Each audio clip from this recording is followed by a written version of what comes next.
AGam in Kansas, brought to you in part by Kansas Corn. Learn more at kscorn.com. A lot has happened in this last year.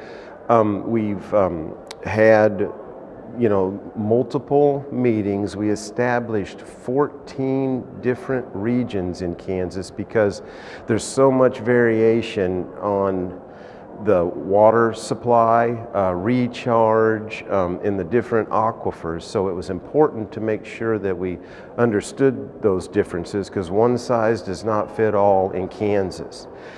We established goal-setting teams, and those teams worked very hard to come up with what's considered SMART goals in their regions. They're specific and they're measurable, and each one of those then presented those to the Kansas Water Authority, and the Water Authority adopted those goals.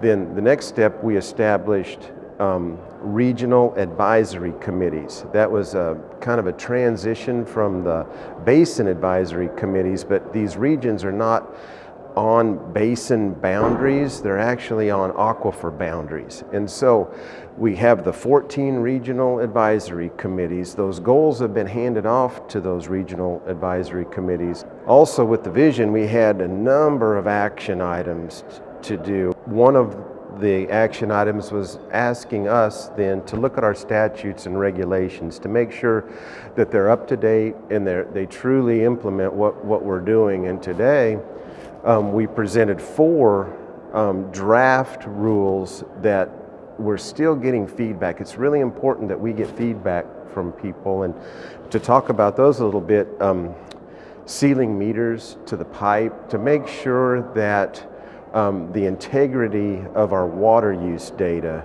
is maintained. And so a second rule is limiting the movement of a point of diversion in a declining aquifer. We heard over and over, and what it started was once a well goes bad, no more redrills in the Ogallala. Folks didn't want their neighbor or themselves to chase water.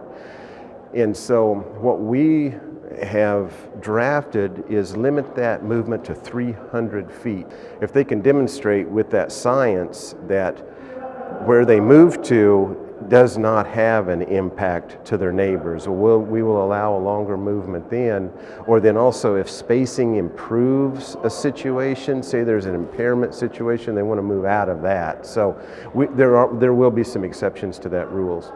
Civil penalties.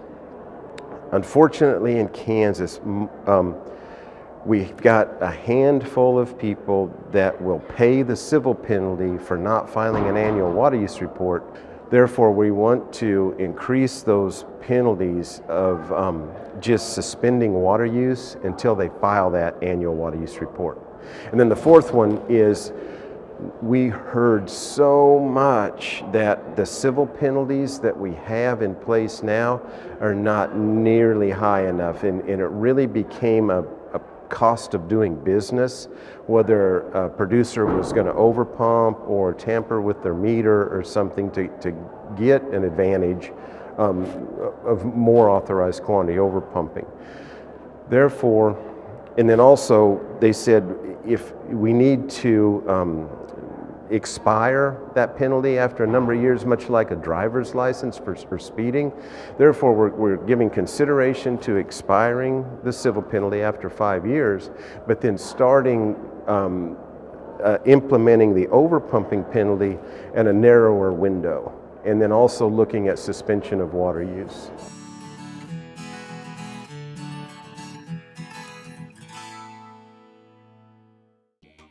The Kansas Wheat Innovation Center in Manhattan is rediscovering ways to get improved varieties and new genetics in the hands of farmers faster. Grower-led and checkoff-funded research initiatives are bringing about positive change. This grassroots leadership provides a strong voice in Topeka and Washington, D.C. Now is the time to partner with Kansas Wheat in moving wheat forward. Kansas Wheat Commission and Kansas Association of Wheat Growers. Farmers investing in their future and yours. Log on to rediscoverwheat.org.